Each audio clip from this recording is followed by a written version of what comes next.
Children of the Earth Scotland is inviting young people, young children, young adults, young people as a whole to come together and be this change, because they are so needed.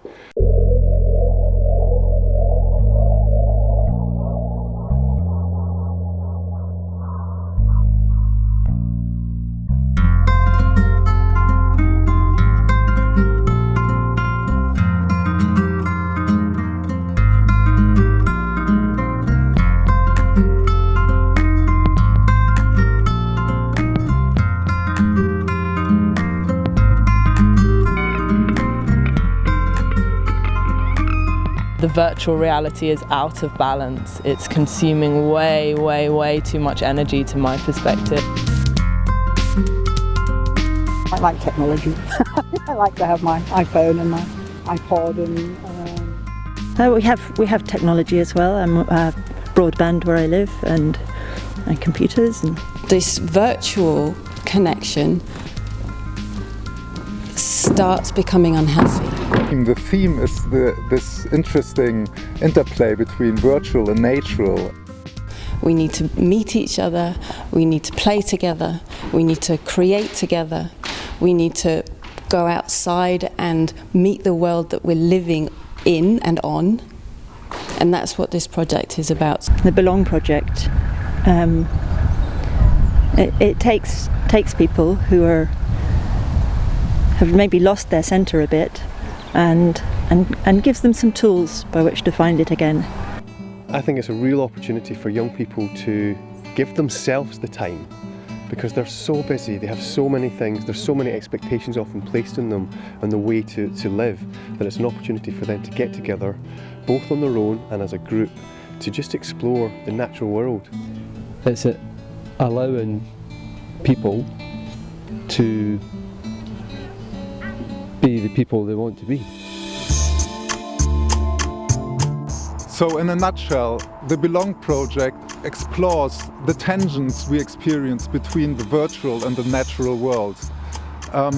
Is it really that bad when we spend so much time behind the screen? And what do we miss out when we don't have a connection to nature? You'll be working with 15 other people around your age, between 17 to 21 years old. You'll also be led by me and a few other of the team, and you'll be working with your mentors who are going to drop in and drop out of the first stage. We can't find our full light on our own. We need mentors to draw it out, tease it out, and then show it back to us and say, hey, can you see yourself? I think young people are actually in many ways very isolated other than from their peer group. I like to think of the mentors as a big brother or a big sister.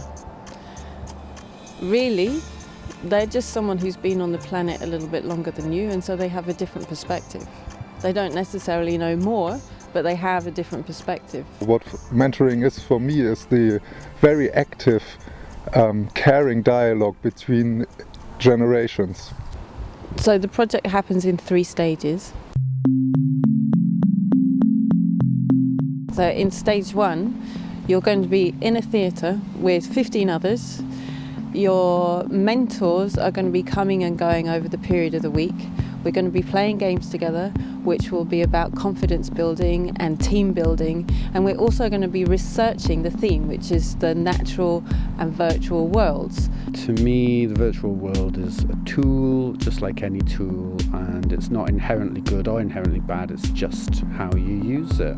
So at the moment it's like 90% virtual, 10% nature, and it needs to be the other way around for us to survive. A social action is happening because of our ability to communicate, and I think that is a beautiful symptom of plugging in and being part of the virtual reality.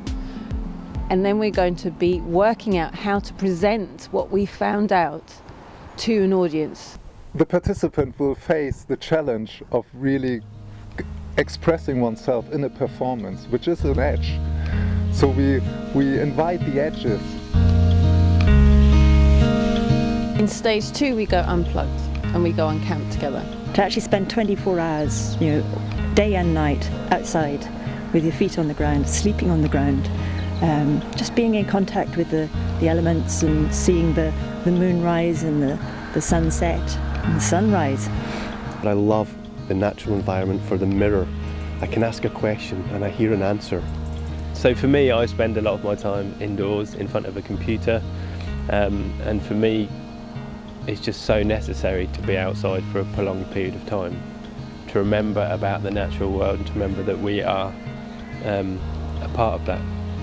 We won't have our laptops, we won't have our iPhones, we won't have any of these things that distract us from just being present now.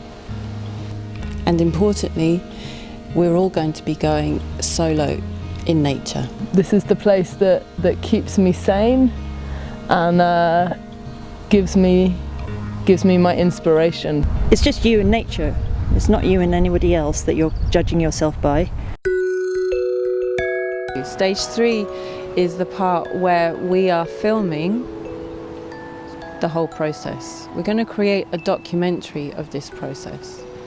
I'm looking forward to seeing what the young people are like in front of the camera. Adults can be very self-conscious and not like it when the camera is pointed at them, but I've got a feeling that the young people will be more up for it. Also, what's been happening throughout the process of the three parts of the project is we've been interviewing the participants about what their insights are. There's a definite unknown quality to it that we, the organisers don't necessarily even know what's going to happen.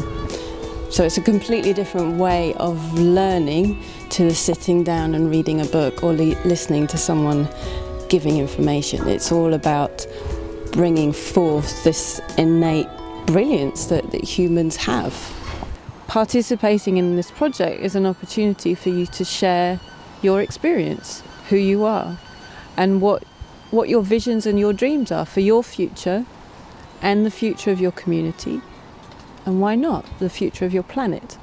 We have so many adults that have created a world that so many young people do not believe in and are forced to buy into this reality, and this is the opportunity.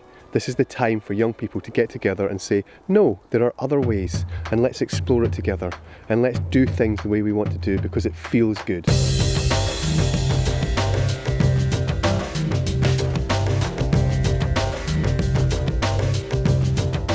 I have to hug trees? Will you have to hug trees? Only if you want to.